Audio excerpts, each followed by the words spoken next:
Importante também é o respeito um ao outro, né? Hoje o que nós podemos ver é uma realidade muito presente, muito atual, de que há no relacionamento, há nos casamentos a falta de respeito, né? O respeito por aquilo que o outro é, o respeito pela posição que o outro ocupa dentro do casamento. A palavra de Deus diz que o marido, ele é o sacerdote do lar.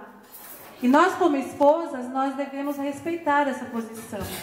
Não é que nós não vamos conversar, não é que nós não vamos colocar a nossa opinião, mas a palavra de Deus diz isso, que o homem, ele é o cabeça, né? Então nós precisamos, como mulheres, respeitar isso, compreender isso. E as mulheres, né, respeitando isso, facilita muito o casamento. Melhora muito os relacionamentos. Mas, por outro lado, também, muitas vezes a gente presencia a falta de respeito dos homens para com as mulheres, humilhando.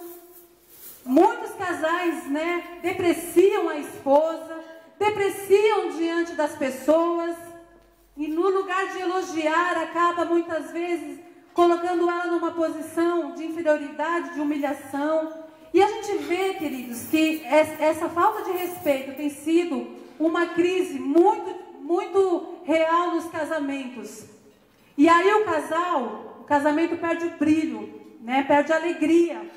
Porque quando você não respeita o outro, você também não está amando o outro, da maneira como ele é. Porque nós somos diferentes. Acho que vai ter um outro slide que vai falar sobre isso. Mas o respeito é algo importantíssimo, né? A maneira como se fala. Existem muitos abusos dentro do casamento. Não estou falando de abusos, de estupros dentro do casamento, porque isso também acontece. Mas são os abusos com as palavras. Os abusos aonde você deprecia a outra pessoa e você prejudica a autoestima dela, né? No lugar de levantar a mulher para cima e colocá-la numa postura de guerreira, na posição daquela que a palavra de Deus diz que tem que ser amada, muitas vezes o marido, ele joga a mulher para baixo. Eu conheci uma pessoa que ela se separou, né? Que o casamento não deu certo, porque o marido vivia dizendo para ela e criticando a questão do peso dela, né? Era uma crítica muito constante.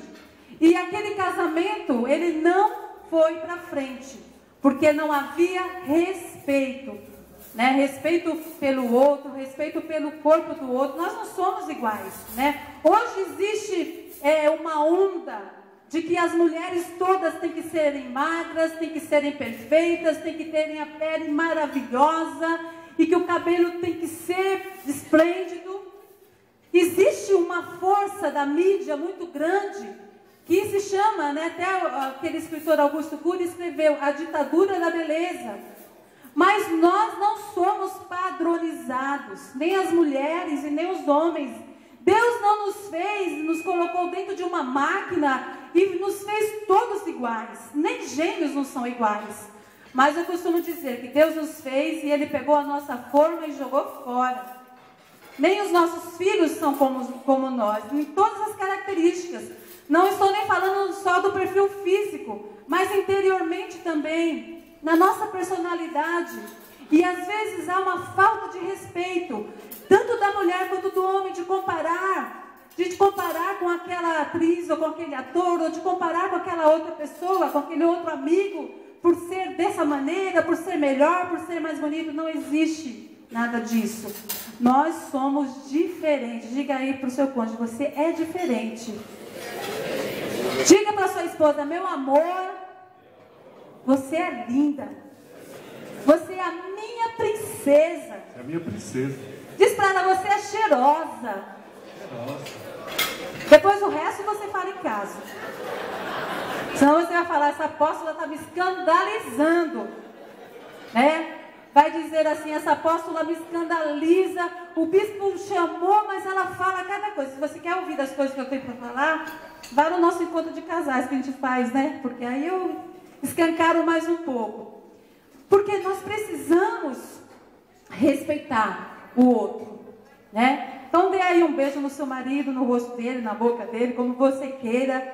E diga, vou te respeitar mais, meu querido, minha querida, porque eu te amo. Vocês vão sair aqui desse encontro pegando fogo. O fogo do Espírito que vai mudar você e o fogo do amor que vai ser reacendido neste lugar, amém? Ó, Deus reacende fogo, pode aplaudir mesmo. Pode aplaudir. Aplaudir ao Senhor, né? Meus pais, eles têm mais de 80 anos. Meu pai tem 85 anos e minha mãe tem 82 anos.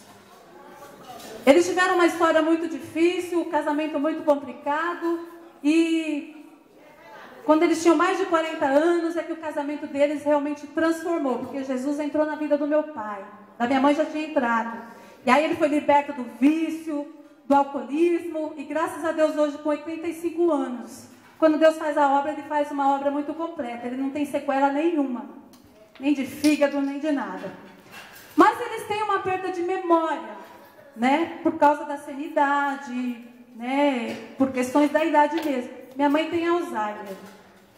E aí eu acho interessante, porque um dia o meu pai me chamou em casa e falou: filha, eu quero que você converse com a sua mãe. Estavam com mais de 70 anos. Eu falei: que foi, pai? O que você quer que eu fale com a minha mãe? Porque nós somos em 5, né? Hoje nós somos em 5 e tenho só um irmão homem. Mas meu pai me chamou: conversa com ela, porque eu não estou aguentando essa velhinha. Né? Por quê? Porque quando Deus faz a obra, Ele faz a obra completa. Né? E Ele quer agir em todas as áreas. Deus nos fez para sermos felizes no casamento em todas as áreas, inclusive na área sexual. Tem gente que acha que crente não pode ser feliz na área sexual. Me fala onde está isso na Bíblia. Pega o livro de Cantares, rasga e joga fora se você não acredita naquilo que está escrito na Bíblia. Então, tem que ter esse respeito. O respeito vai acender o fogo, a alegria e a bênção que Deus tem para você. Eu quero que nessa noite você saia com o seu casamento abençoado em todas as áreas, amém? Mas eu fiquei curioso para saber o que foi que você teve que aconselhar seu pai, a sua mãe.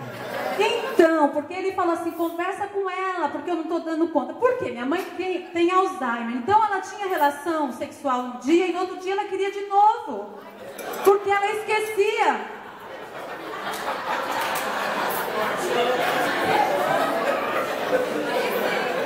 E ele não estava dando conta. Ó, querido, você tem que ter umas perdas de memória de vez em quando. Esquece aí quando foi a última vez. Entendeu, amor, agora? Isso aí. É bem interessante, querido. Sabe por quê?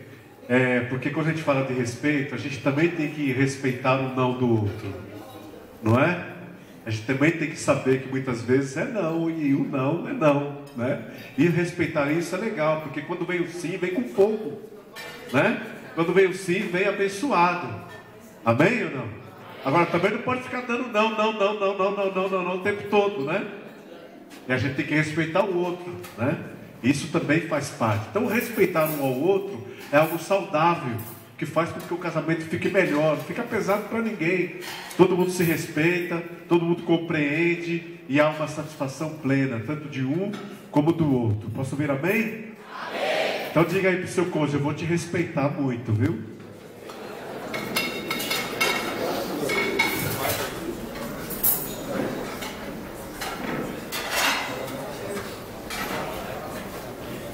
Terceira coisa, né? Subiu aqui, não dá para ver. Temos tantos casamentos desfeitos porque o homem... Posso continuar, amor? Helena? Se você disser não, é não. Ótimo. Tá. Vemos tantos casamentos desfeitos porque o homem ou a mulher olhou para o lado, viu alguém muito atraente, não conseguiu porque não se esforçou bastante. Tirar a pessoa do pensamento e acabou fazendo besteira. A qualquer sinal de alerta, fuja da tentação. Então o terceiro passo é: seja fiel em pensamentos, palavras e ações. Fidelidade, queridos, conserva o casamento. Nada de infidelidade, amém? nós precisamos nos manter fiel. Deus, Ele te uniu com o seu cônjuge, e eu tenho certeza absoluta que é para você viver a vida toda. Amém? Para você viver com ela, com ele, com ela, a vida toda. Então é preciso ser fiel. Quando entra a infidelidade no casamento, a gente tem um problema sério chamado confiança. Vocês sabem quanto tempo demora para você construir um prédio hoje em São Paulo? Do nada, assim, para você construir um prédio. As construtoras perdem mais ou menos 2 anos e meio para construir. Agora eu pergunto, quanto tempo demora para destruir um prédio? 30 segundos, o prédio está no chão. Você acha que o teu casamento também não sofre isso? Se você for fiel, é uma construção.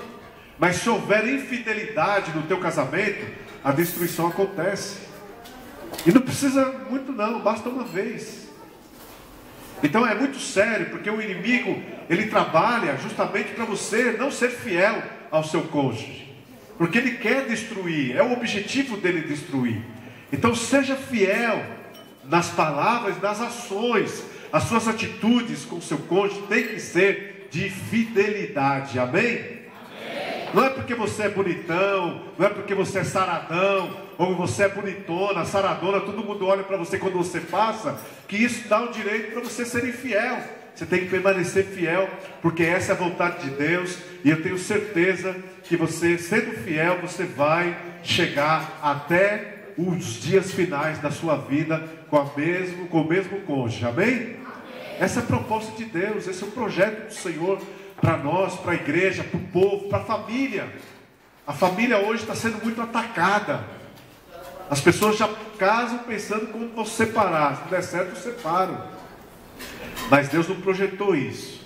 O projeto de Deus foi que você permanecesse com o seu cônjuge pelo resto da sua vida, e que você fosse fiel a ele e a ela, amém?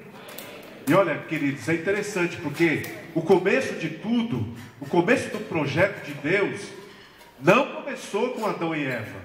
O projeto de Deus começou antes de Adão e Eva.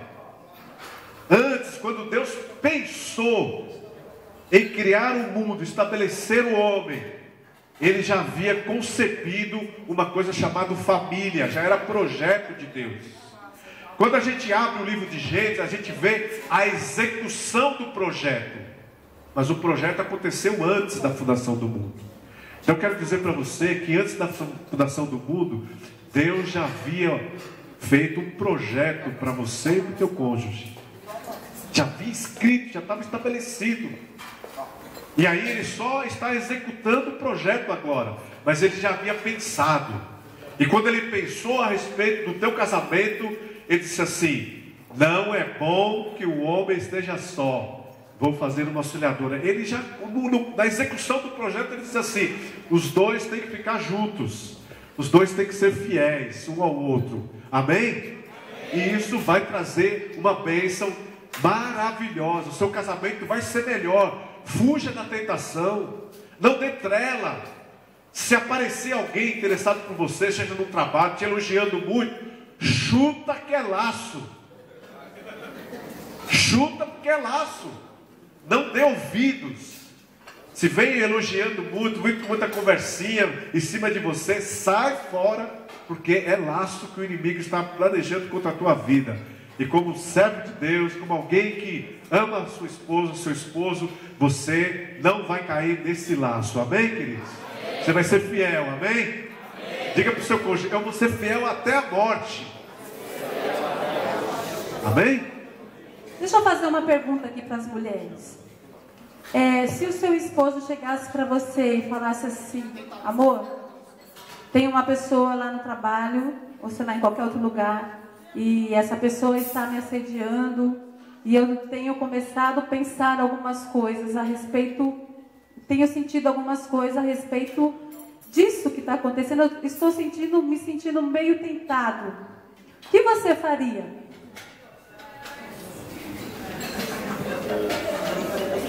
Se fosse o contrário, eu quero dizer para vocês que no casamento o diálogo ele é essencial. A transparência é essencial. Não é errado você chegar e falar, olha, eu estou sendo tentado, está sendo difícil, ter uma pessoa... Sabe por quê, queridos? Porque quando a gente traz à tona alguma coisa, quando aquilo que está oculto aparece, e a gente conversa com o cônjuge, a gente dialoga com o cônjuge, aquilo se coloca na mesa, é muito mais fácil a esposa ou o esposo, se eles forem maduros, encarar isso junto e falar, eu estou com você, nós vamos orar, nós vamos repreender essa pomba gira aí, que está se levantando contra o seu casamento, nós vamos conversar com o pastor, com a pastora, ou com a líder que cuida de mim, com o líder que cuida de mim, nós vamos vencer isso aí em nome de Jesus. Sabe por que muitas pessoas caem, muitos casais caem? Porque eles não se abrem com o seu esposo ou com a sua esposa. Não é que tem que falar, olha, fulana é maravilhosa, linda, não é isso. Mas dizer, eu estou sendo tentado, eu estou me sentindo fragilizado, eu preciso que você ore por mim. Eu preciso que, nós vamos lá na igreja, nós vamos conversar com o pastor, porque eu estou me sentindo perturbado com essa situação. Quando nós colocamos isso diante de Deus, diante do nosso cônjuge, diante do nosso líder, nós temos milhões de chances de vencer essa tentação. Porque o diabo, ele gosta de agir naquilo que está oculto, naquilo que está escondido. Aonde ele vai tentar ali, debaixo daquele segredo, né, derrubar a pessoa. Você já viram casais assim, que iam muito bem, que você falava assim, puxa vida, eu não imaginava que fulano ia trair fulana. Ou a esposa ou o esposo fala, nunca que eu pensei que meu marido ou que a minha esposa fosse capaz de fazer isso. Por quê? Porque muitas vezes não coloca a sua fragilidade. Todos nós um dia podemos ser tentados, mas em Cristo Jesus nós somos fortalecidos, mais do que vencedores, amém? E a nossa fragilidade humana, nós não podemos nos achar super poderosos ou super poderosas e nos tornarmos prepotentes de acharmos que nós não podemos cair. Mas nós temos que entender que nós dependemos de Deus, que nós dependemos do Espírito Santo de Deus, e que a nossa carne ela pode se fragilizar diante de alguma circunstância, e nós precisamos buscar ajuda antes que a pessoa caia. Isso acontece com qualquer pessoa. Nós já vimos, né, amor, pastores caindo, líderes de louvor caindo, ou vocês já não ouviram histórias assim? Porque muitas vezes não se precavem daquilo que pode acontecer, daquilo que está diante dos seus olhos, e não buscam ajuda. Então, uma dica para você: se você está sendo tentado, busque ajuda. Não espere cair para depois buscar ajuda e o arrependimento, porque o seu casamento é muito valioso, é muito especial para se perder por conta de uma infidelidade. Amém? Continuando, quarto passo: peça perdão e perdoe. Nós somos pessoas imperfeitas, nós temos falhas. Quem não teve falha? Quem não tem alguma coisa para consertar na sua vida? Então muitas vezes, queridos, nós temos dificuldade. Algumas vezes metemos os pés pelas mãos. E sempre que isso acontecer, não adie um pedido sincero de desculpas. Peça perdão, perdoe o seu cônjuge. Mas eles não fizeram nada grave. Não estou falando das coisas graves, queridos. As coisas graves você tem consciência que você precisa pedir perdão e perdoar. Mas eu estou falando das coisas simples, que muitas vezes acontecem no dia a dia, e que você comete alguma gafe e você não pede perdão. E aí está o outro chateado, aborrecido, porque você fez alguma coisa, e aí você deveria ter se recolocado, você deveria ter pedido desculpas, você deveria ter pedido perdão, e você não fez, e a outra pessoa deveria perdoar, também não fez, e isso vai acumulando. O problema, queridos, é que existe uma facilidade da gente acumular as coisas. Vai somando, vai como se fosse um copo de água que está numa torneira pingando. Pinga um, pinga dois, pinga três. Quando você vê, o copo está cheio e aí começa a derramar. Então não permita que o seu copo fique cheio. Trate logo dos problemas. Perdoe quem você precisa perdoar. Quando você perdoa, Você fica mais leve. E quando você não perdoa, fica mais pesado. É como se você estivesse carregando um saco de batata nas costas. É fácil caminhar com um saco de batata nas costas?